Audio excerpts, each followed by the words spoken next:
Happy New Year!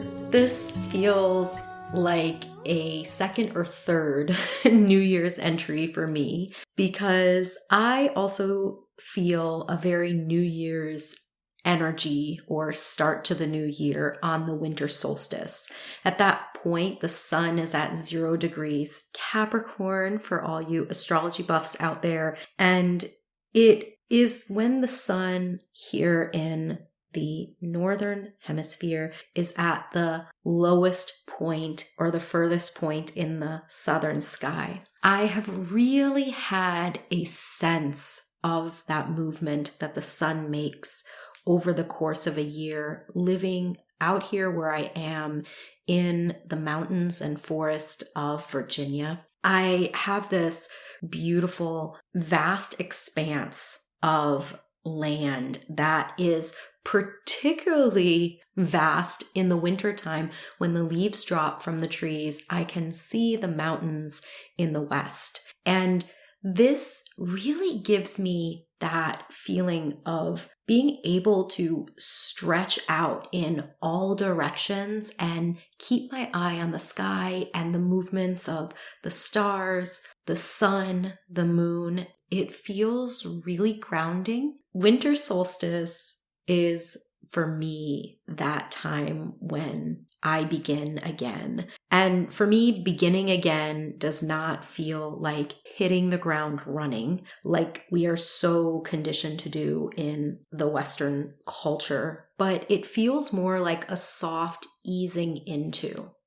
Even the new moon, which is kind of my secondary New Year's for me, is that new moon in Capricorn, which this year took place a few days after the winter solstice. That new moon in Capricorn feels also like a new beginning. But the new moon, even though we're often told this is the time we set intentions and this is the time that we create our vision for the coming lunation or even for the next 6 months or the next 2.5 year cycles. These are all different cycles that start with each lunation. When we begin a new moon, I have been really resonating with the practice of being in the softness of the energy, being in that dreamy, liminal, in-between place of allowing a vision, feelings, images to arise within me and taking note of those. And then once the moon takes a little more light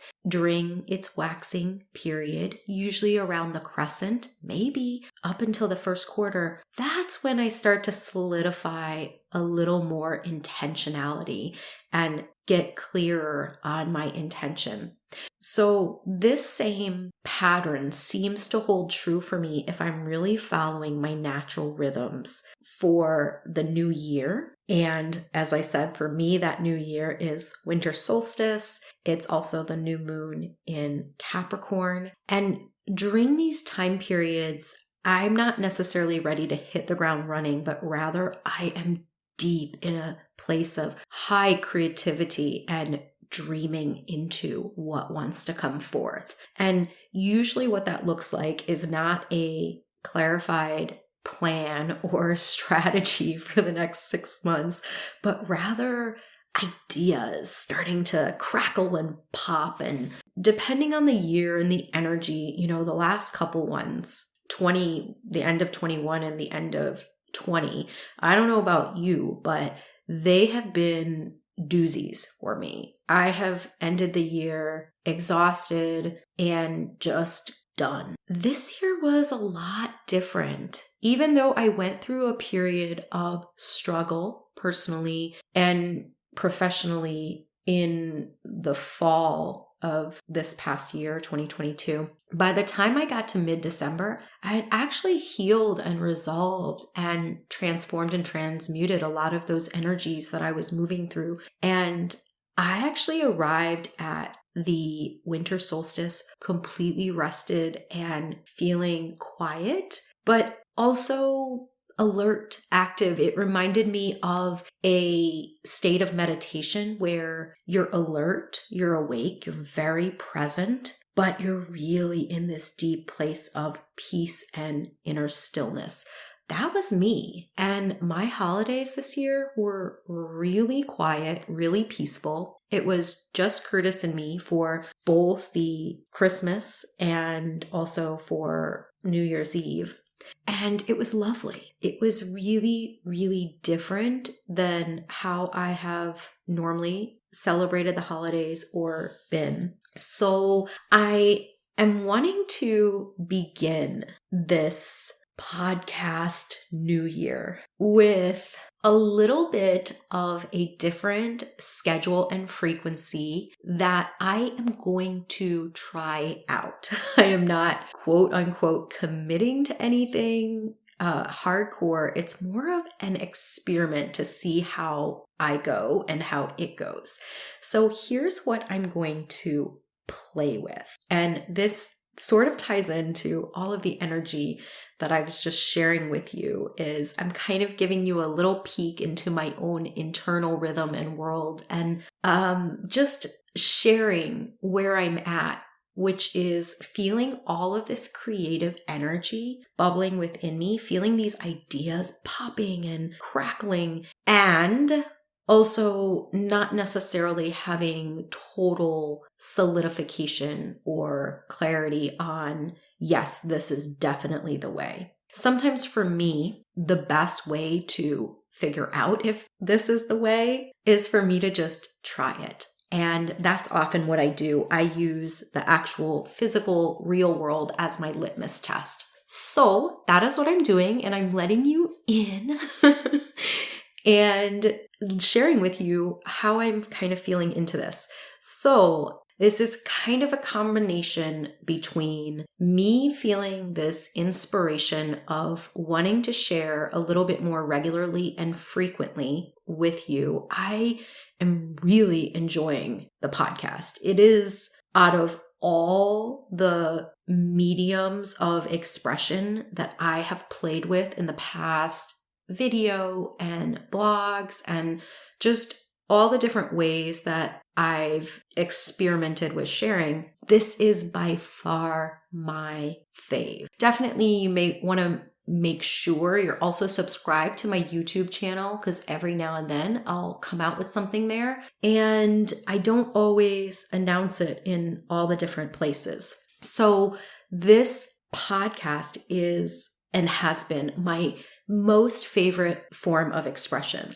I am loving it. And I have also heard from a number of you that you are really enjoying them too. And I have heard the invitation or request for more episodes. I'm hearing that. And this is why I'm going to play with what I'm going to share in a minute. So before I tell you this new frequency that I'm excited about, I want to give you a little insight into what goes into these podcasts. The recording itself doesn't take much longer than the recording. Every now and then I have to re-record because I had to stop and then I lost my flow, and so I have to start over. I mean, there's different reasons I would have had to stop or re-record. But for the most part, the recording is the recording, but editing takes me a long time.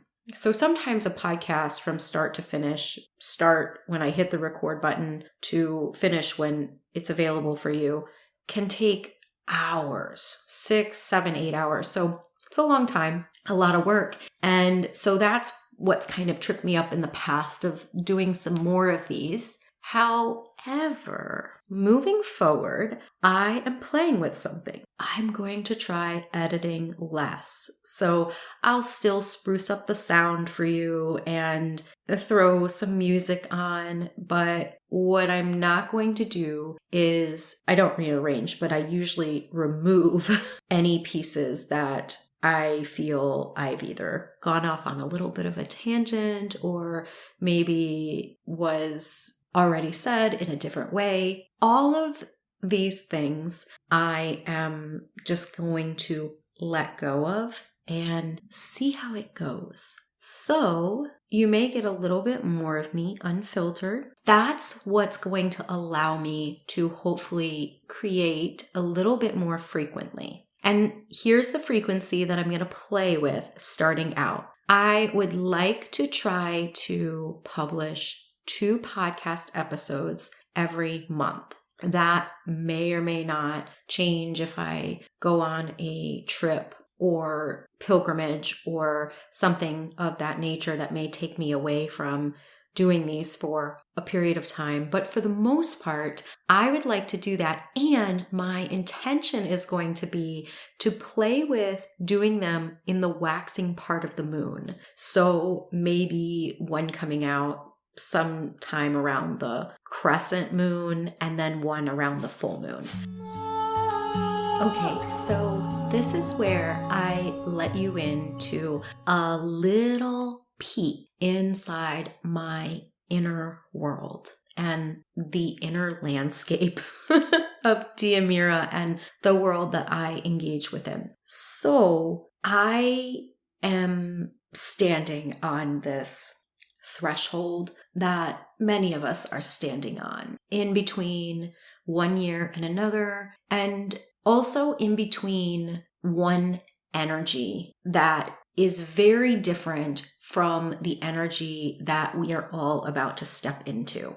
This has a lot to do with the astrological energies, and it has also to do a lot with my own internal cycles that I've been moving through over the last few years. So there were a couple of things that were really important that I needed to clarify within myself before I could move forward. I found myself feeling a little stuck, but probably the energy that I was feeling is better described as bored and a little confused, and realizing that so much of what I have been doing, the way in which I've been doing it, still is holding some old energies or old patterns of conditioning that are more about pleasing others than they are about what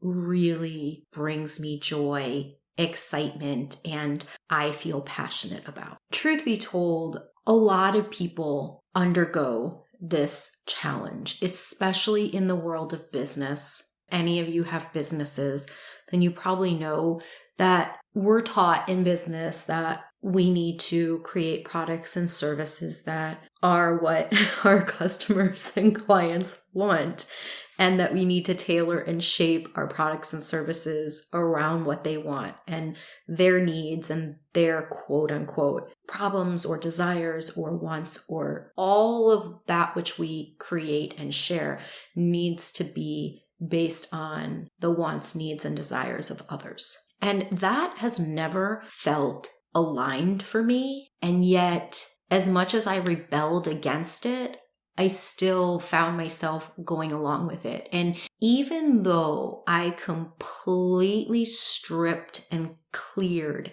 everything down to the nitty gritty, well, really actually down to ashes, I dissolved and dismantled everything. I still noticed that as I started to rise and allow new energies and new creations to arise, they still carried a subconscious or unconscious pattern of the old way. And I think simply it is because I wasn't allowing myself to birth my own blueprint, my own sacred structures, my own magical expressions in the form that was most aligned and alive and resonant with the energy and energetic expression that is Diamira Rose D'Agostino. I think all of these things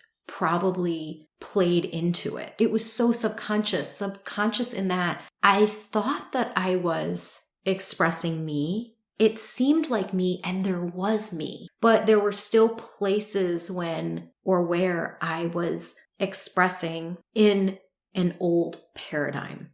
And I don't know if I have an example of that. Actually, yes, I do. I do have an example of this that I'm going to share. And I'm sharing all this because I hope that it will actually spark and inspire you to have a look and see where you think you're being innovative, and you probably totally are, but where you're still maybe playing to some subconscious messaging or subconscious pattern around other people's ideas or other people's influences, I guess is the best way to say it. So that's my hope, is that this sparks and stirs that which is within you, because we are essentially birthing the new earth. Gaia is birthing herself anew, and we are all cells within the Gaia sphere. This is Diamira languaging, the Gaia sphere. And if we are as cells within the Gaia sphere, each one of us has this incredible opportunity to birth ourselves anew as it aligns with the energy and song that Gaia is singing, to allow our dreams to arise in great harmony and alignment from the heart of her grand dream. This is the invitation that is before each and every one of us. And the beautiful thing about living in these times is that for as many of us as there are that many different realities existing on the planet. And even though when we look out, everything seems so solidified and so as it is, the truth could not be farther from that. Our world is both a particle and a waveform. At any moment in time, we can change it all, and so can Gaia. And so it's just, what are we creating in each and every moment? And of course, I don't want to lose sight of the very real truth and reality that there is suffering, there is dismantling, there is challenge, there is unfairness and inequality. There are all of these energies and programs still operating on our planet, and we have more power than we know. And in fact, that's the key to power, is, do we know we have it? That has been the greatest, best kept secret of all time. We are powerful. And as long as that truth is kept from us and we don't know or think that we are, then we will keep living and recreating over and over a world that reminds us that we're not powerful. But the moment that we let the scales fall from our eyes and we consider another truth, what if we are beyond our wildest dreams? And what if we play with that? What can we create together? So when I talk about yours or my inner blueprint, I'm talking about the way our soul wants to do it. And do it can be anything from creating a business, having an artistic expression, having a family, living somewhere, having a home, having friendships, having relationships. All of these expressions or areas of life have a very unique flavor for each of us. And yet, how often are we trying to mirror or mimic what we have seen someone else do, what we have seen someone else create? And oftentimes this is really subconscious. I'm not talking about outright copying or plagiarism, although there is that, and this is part of that. In fact, that is a symptom of what I'm talking about, of this condition, which is that we somehow don't allow ourselves truly the gift of experiencing our own sacred authority, inner authority, I'm talking about, and our own sovereignty, and trusting that we know what is right, what is best for us, not for someone else, but for us. And we know what feels alive and aligned for us. So I'm going to give one example in particular that I was just journeying with. And I think I've alluded to this in some other episodes, but I'm going to mention it here just to kind of ground this conversation a little bit. But as you all know, I have an essence line. It is Elemental Whispers Essences. And I shouldn't say I have an essence line. It's a separate business from Diamira Rose LLC, but that's structural jargon and it may not be of import to you. But the essence line that I share, and I am the spiritual steward and guide of Elemental Whispers, is extraordinary in its uniqueness. Essences in general, you've heard me talk about them. I will link to the episode I did on them. I believe it was called Healing with Flower Essences, and I think it's episode number 3, but I'll link back to that if that's of interest to you and you'd like to check that out. But flower essences, I feel, are the medicine of the now. They are both radical and approachable and accessible. They're beautiful because they work on the spiritual, emotional, and subconscious level. And they are doorways into our own soul, to knowing ourselves more deeply. They create new pathways. So this is also really part of this conversation, because as I was talking about this blueprint and us each having our own blueprint of how our soul wants to do something, sometimes the subconscious patterning seems to overtake our own natural soul's voice. And flower essences are a beautiful medicine that helps us create new neural pathways, new pathways of doing and being that are in relationship and alignment with our soul's voice and essence. So obviously, you know, I am obsessed with essences. I think that they are beautiful, magical medicines. And there are so many beautiful essence lines and essence producers out there. So my essence line, what makes it really unique is that it has essences of beings. Of course, flowers and trees are beings. Of course they are. But I mean otherworld beings, beings that exist on the inner planes of Gaia, beings that include fairy, elven, the she, dragons, and the essences also include the spirits of places, such as sacred wells, sacred mountains, sacred forests. This is what makes my essence collection super unique. And I have leveraged my relationship that I have developed and cultivated with fairy over the last near 20 years in order to invite them to collaborate in this way.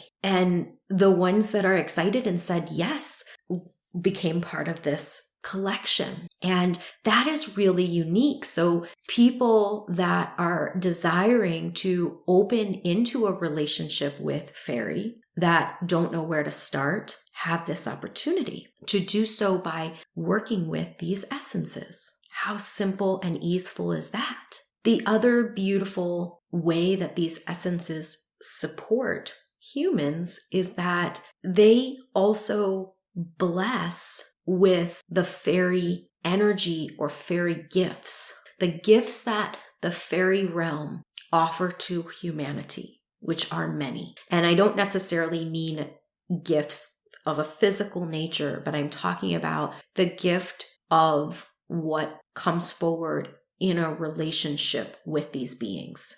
There are so many gifts that are available to us that rise from within a communion or a partnership. There is something about the energetic coming together of fairy and human that truly does activate a soul remembrance. Now, soul remembrance is something I talk about a lot. It could be my tagline. And remembrance can express in a lot of different ways. For some, that remembrance can be just a knowing and a certainty of knowing oneself. How often do we walk around not really knowing who we are? And that can extend into a feeling of wanting to belong, but not feeling like we are belonging, of not feeling connected to our roots. Or maybe we don't know our ancestry. Maybe we were adopted. Maybe our families or our ancestors were taken away from our homelands in the atrocious practices of the slave trade, or any kind of histories that have befallen our planet that has displaced indigenous peoples, which if we go back in all of our ancestries, all of our ancestors, when we go far enough back, were once indigenous to some land. And these are all ways that we can have this remembrance. It's a knowing of who we are. And it may not be a knowing in your mind, but it could be a knowing in your heart, a feeling of safety and rootedness in your own being. What a gift that is.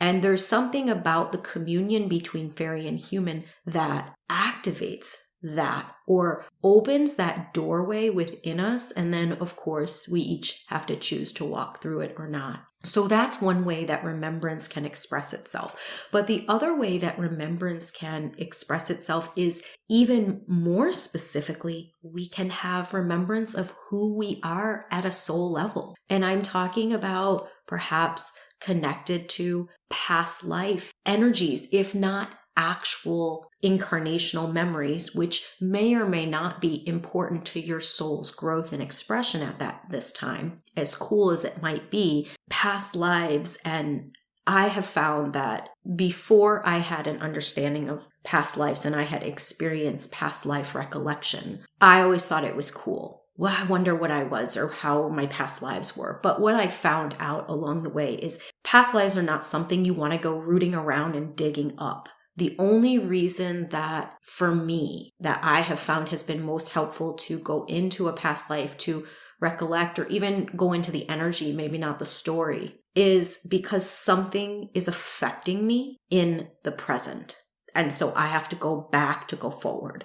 And so in that way, that's why I have so many memories of past lives, because I've had to do a lot of healing as different traumas have come forward. And I share about this in my recent released memoir, Initiation, My Fairy Soul Awakening, which if you haven't had a chance to read, you can find on all of the online booksellers. It's available electronically as well as in paperback. This remembrance, this past life remembrance, is not always necessary unless we can't move forward. We're stuck. We're coming upon trauma that can't be resolved from this lifetime. But when I say remembrance in the context of how these essences can bless us, they can absolutely support in helping resolve some of these past life woundings. But they can also help by bringing forward into this lifetime, if it will serve and support your soul's path, your gifts, your abilities from these other lifetimes that you have worked to cultivate. And so in that way, the essences can be this beautiful remembrance. And they also can help surface soul memory. Not necessarily images of past lives, as I was saying, but more of a connectedness and a knowing of who you are, not just rooted in this physical dimension and, your ancestral blood lineage, but also who you are across time and space. And that can be a very powerful and beautiful gift.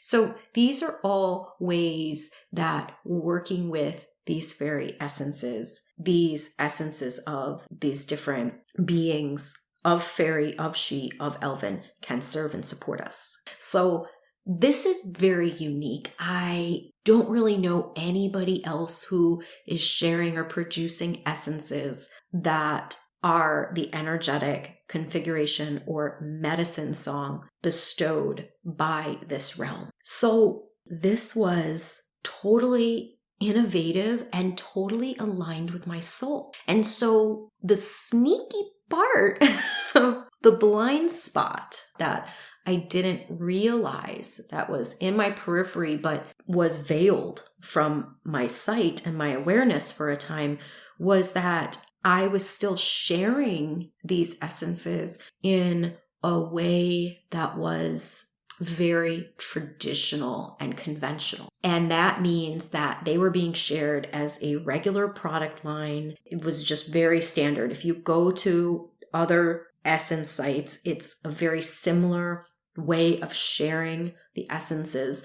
You have different collections and they're just available. That's how these essences are shared. And so this is why it took me a while to see this, but I noticed it around the fall. I noticed that, oh wait, yes, the essences are so alive and aligned with my soul essences that I'm sharing, but the way that I'm sharing them is actually not Diamira. I'm just doing what's been done. So as I shared with you, when the store opens, you're going to see that everything has been reorganized and reordered, and there will be a signature essence collection of a lot fewer essences than have previously been available, maybe 13, 14, 15 essences. So a very foundational building blocks collection.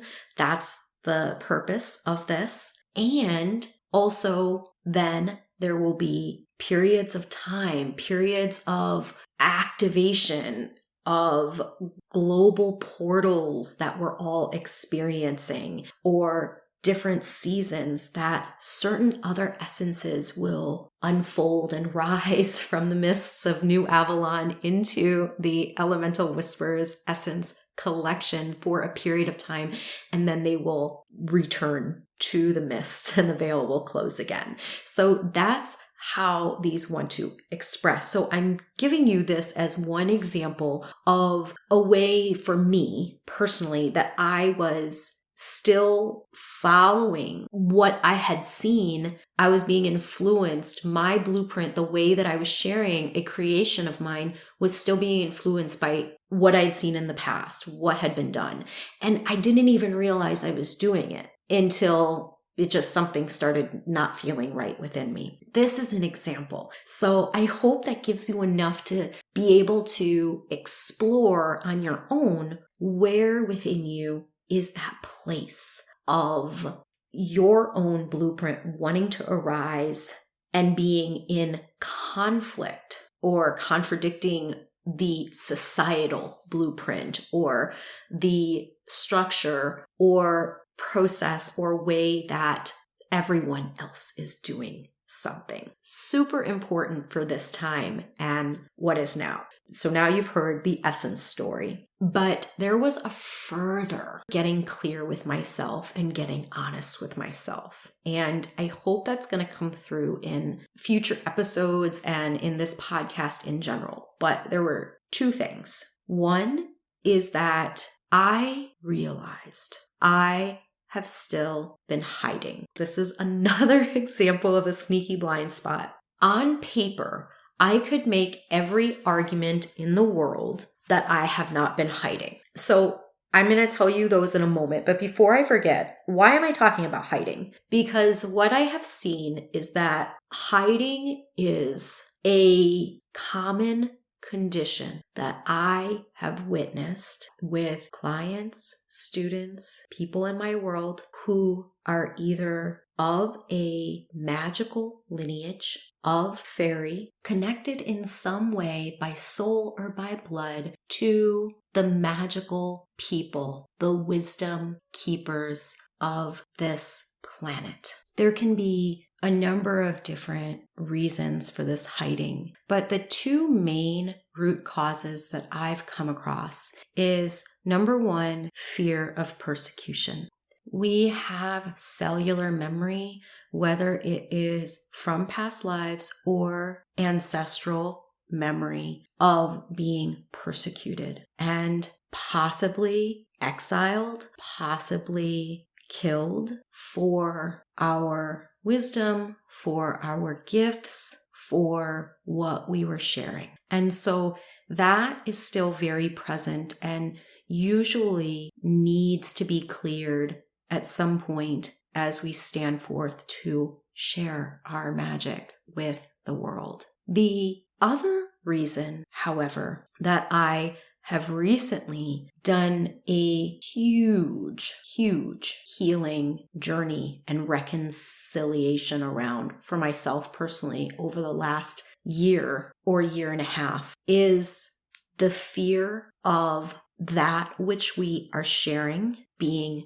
distorted, misused, usurped in some way. And this we, of course, see in the way that the church has co-opted a lot of sacred symbols that were way more ancient than Christianity, symbols including the cross, symbols including the bee and the beehive, which we see on the Pope's head, on his headdress, the labyrinth, the dove, which was always a symbol of the goddess, but became a symbol of the Holy Spirit and a message of hope in the biblical story of Noah. These are just some examples of images or symbols that have been co-opted and borrowed and the meaning distorted slightly. But what happens when you have a symbol of power? A symbol is not a static expression, but is a living energetic that can act as a portal. It can act as a way to connect and speak to the soul. This was what the language of birds or the Hermetic language of symbols was all about. It was about a direct transmission to the soul. But symbols can also be a bridge, an opening, and they can house power. So when a symbol is used over and over and over in ceremony, in ritual, that symbol builds power at the collective level. It's almost as if that symbol exists. It does exist. And that's why I always refer to these kinds of symbols as living, because they do exist. When you connect with them, you are not just creating a vision or image in your mind with your visioning faculties. You are connecting into the collective grid of Gaia, or the archetypal dream plane of the cosmos. And imagine people over decades, centuries, all connecting into that symbol, using that symbol, working with that symbol. Imagine the power that it holds and the energy that it builds. And so each time you tap into it, you're also tapping into that collective energy or power source. And then for another organization to take that symbol and embed it into their different teachings and inner workings, it's a way of siphoning this power in a way that it was not used before. It basically reroutes the power to begin to fuel the institution or organization who is now using it. And of course, this can be beautiful, but when it is used as a way to subdue, suppress, and control, then obviously we are not wielding power in a good way. So the church and using symbols is just one example of distorting magic. But that is not the only distortion. There is also the distortion of the well-maiden myth. And while I won't go fully into that myth right here, the short version of that myth, that story, is that the fairy people gave to humanity freely their blessing, their magic, the abundance and sustenance and life force energy that arises from their realm. So going back to the beauty and the blessing and the gift of working with faery, when I was talking about the essences, this is another one, is that the world needs the energetic of faery in order to survive. And this is illustrated so beautifully in the Well-Maiden myth, where it illustrates a land of plenty, our world, being a world of fertility, and the faery people giving freely of their love, of their life force. And then through a grave transgression and violation, that sacred accord and agreement was broken, trust was betrayed, and as a result, faery withdrew its magic from the world. And then the world, as the myth illustrates, becomes barren and dries up. And we have the result of the wounded Fisher King, which is the part of the story that most people start out with. Everybody has often heard of the wounded Fisher King that has the eternal mortal wound that cannot be healed in the Grail myths. But there's only one place that the pre-story of how that wound occurred, the precursor to that story. And that is found in the piece known as the Elucidation, and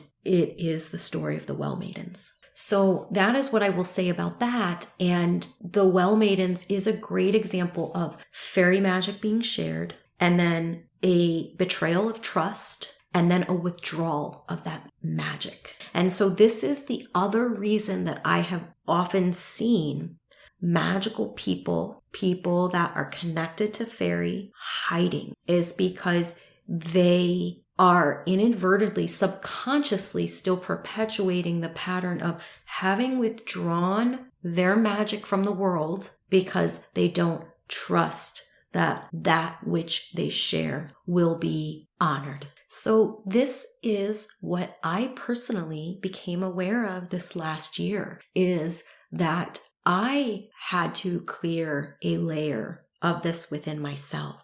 And this was somewhat new to me because I have spent years clearing and resolving and healing the first root cause that I mentioned, which is fear of persecution. It didn't occur to me that this energy of withholding was a thing. And I mean that it goes so far deep, so far back in the collective. And for those of us, like myself, who are very connected to faery, some of us may have to examine this part of ourselves. And it wasn't like in my day-to-day I was making conscious choices to withhold. No, this was so subconscious. It was so much of a micro element. That's how it went unseen for all these years. And this is part of what the shadow is. The shadow is that which we can't see. That is, by definition, what we mean by shadow is it's a blind spot. It's unknown. And it will pop up from time to time, but usually it pops up in unconscious behaviors. And we must be vigilant in order to really identify it. And then we even have to be so disciplined to not demonize it. It's not going to be very fruitful to beat it into submission, to exile it, to stuff it in a dark corner and not let it come out for dinner. What is going to be more helpful is for us to be gentle with it, treat it like a child who perhaps there needs to be conversation and love and understanding and gentleness and really taking our time with working with it, inviting it to come forward. And that's what I spent a lot of this last year doing. And it was difficult. And so the result of all of that work is that I see how I have been hiding. And on paper, this hiding is really almost non-existent.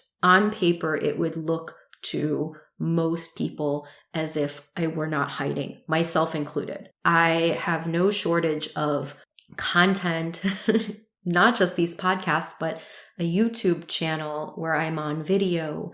And when I was on social media for years and years, showing up on social media and sharing in those ways and teaching classes and all of these different ways that allowed me to continue to fool myself into believing that I wasn't hiding. But the truth is that I was still hiding. That a lot of ways that I could be shining my light and sharing in the world, I have shied away from. An example of this is that I, in the past, did not make any effort whatsoever to do any kind of speaking engagements or being a guest on other people's shows or podcasts or series. I have stayed pretty much within my comfort zone. And while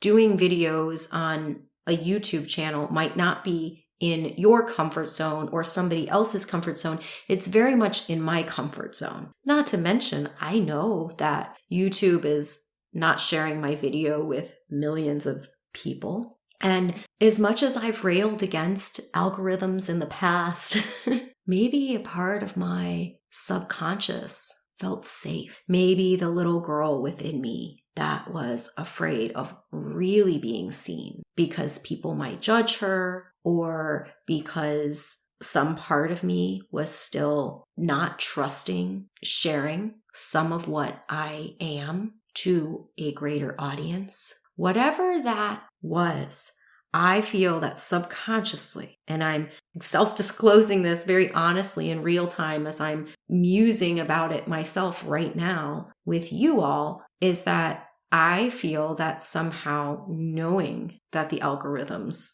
do what they do and don't show a lot of our stuff made me feel safe. So I have realized that I was hiding. And so rather than charge off into figuring out how I could fix that on the realm of out there, I got really bare bone honest with myself. And what I did is I went down to basics. I stripped away everything. I cut away projects that I was working on. I let go of things that were not having any movement. Other projects came to a normal and natural completion or closure. And some of the things that I had to complete were also painful, but I realized that they still were carrying patterns, as I was saying, of my old conditioning. So it all ended up being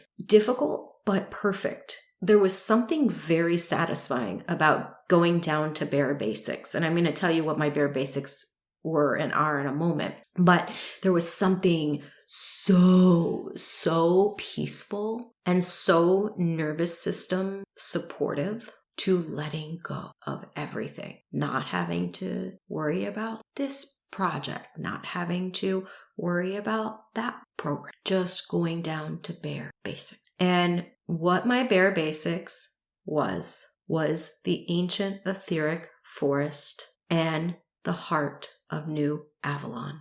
Really, the heart of New Avalon as it is housed within the ancient etheric forest. I am going to link to a couple of collaborations that I have done in the last few years where I have very briefly touched on the ancient etheric forest. In each one, I lead a guided meditation journey to connecting with the ancient etheric forest as I see and experience it. The way I see it in this moment is that the ancient etheric forest is everywhere. This forest is both the seed forest, meaning the original forest of Gaia, coming from the original vision, the primordial vision that is also the living energetic of now. And this forest, even though on the physical, in the 3D world that most of us are dialed into, this forest does not span physically throughout the entire globe. At one point, it did. And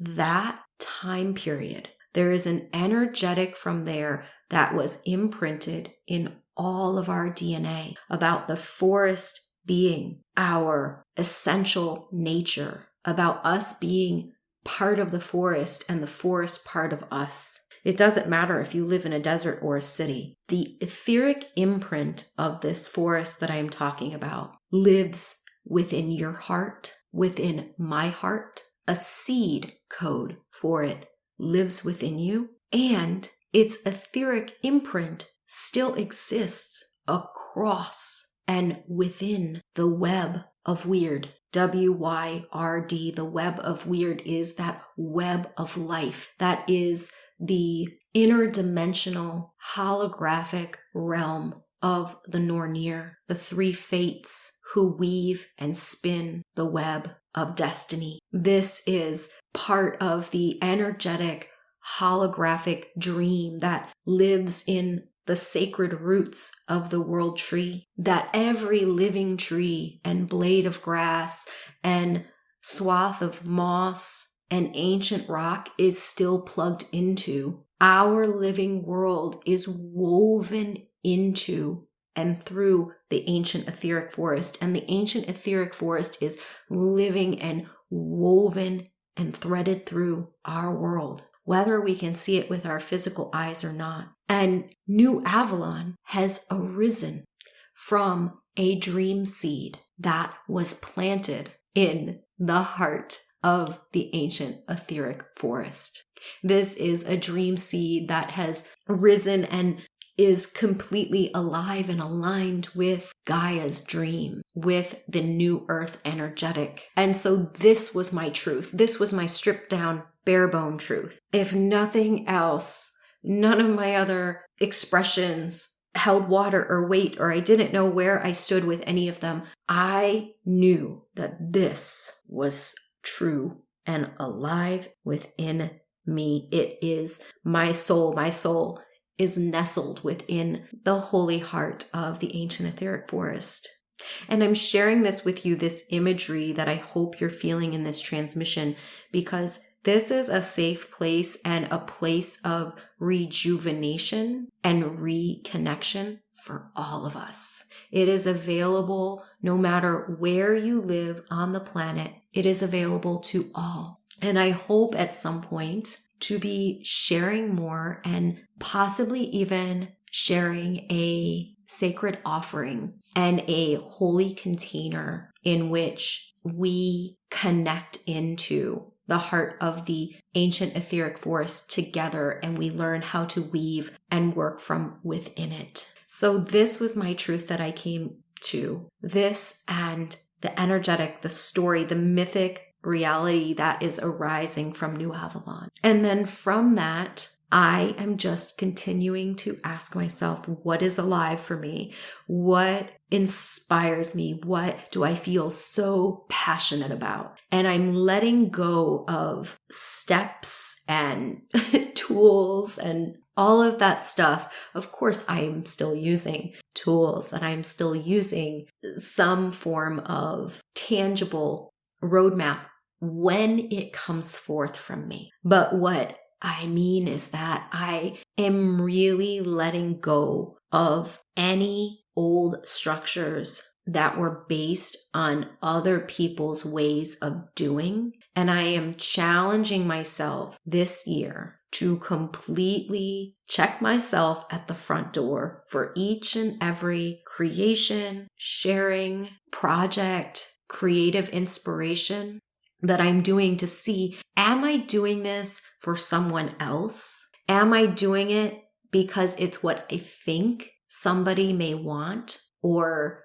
somebody may need or somebody told me that they want it? Or am I doing it because it's alive within me? And when those two things are the same, that's a hell yeah. That's an amazing, beautiful, symbiotic relationship. I love that. But I have to start with me. I can't start with the outer. And check myself on the outer. And this is just a practice. It's not something I expect to get right at each turn, but it is something that I am committing to this year, is to really look at all that comes forward and to just have that little barometer of, is this me? Or is this someone else that I'm passing off for me? Is this really someone else's model of doing? And is that really how I want to do it? Or do I need to do it that way? Is there another way that I could do it? Why do I think it has to be done that way? Is that the only way? Why do I think that's the only way? Is there a way that's more me? And so what if nobody else is doing it and I've never seen it done like this before? So what? Why can't I do whatever feels good to me? So that is my New Year's coming forward in this new and yet very authentic Diamira way, which is coming out of hiding, sharing more in a way that is truly aligned on all levels. And as I said, not just the creation itself, but even the structure in which I'm sharing the creation. And really choosing to come out of hiding and consciously making choices to get out of my comfort zone, especially in the places where I normally shy away from. So hopefully I will not only be sharing more episodes and experimenting with this new frequency that I shared with you at the beginning, but hopefully I will also be a guest on some other shows and sharing in other conversations and collaborations with other people in ways that feel exciting. And so if you know anyone or know a certain show or podcast that you think would be really aligned for me and what I share, or that the host of that podcast is someone that you think I could have a really fun and beautiful conversation with, then please, by all means, share that with me. You can share that at connect@diamirarose.com. And the store will be opening, the Essence store, later this month. So definitely look out for that. Also, you might want to get on my mailing list. I send a couple emails a month, usually 2 to 3, and I share offerings on there that I don't share on social media or in any other way. Not even some of them are on my website listed. So being on my mailing list will mean that you won't miss out. In fact, there is an offering that I have available to my mailing list right now, and it's only available to them. And it's something that I haven't done in a long time that I'm really excited about and really enjoying thoroughly. It's so magical. And yes, it's connected with New Avalon. And that's all I'm going to say. If you're on my mailing list, then you know about it. And I may be sharing about that again because I think I have another slot I'm going to open up on a weekend that I also never do, but I'm feeling inspired. And so, yeah, if you want to be part of that, make sure you get on my email list. You can just go to diamirarose.com and find that opt-in on I am sending you so much love and so many blessings for this year, for 2023, and these new energies that we are all stepping into. Until next time, blessings from the heart of the ancient etheric force.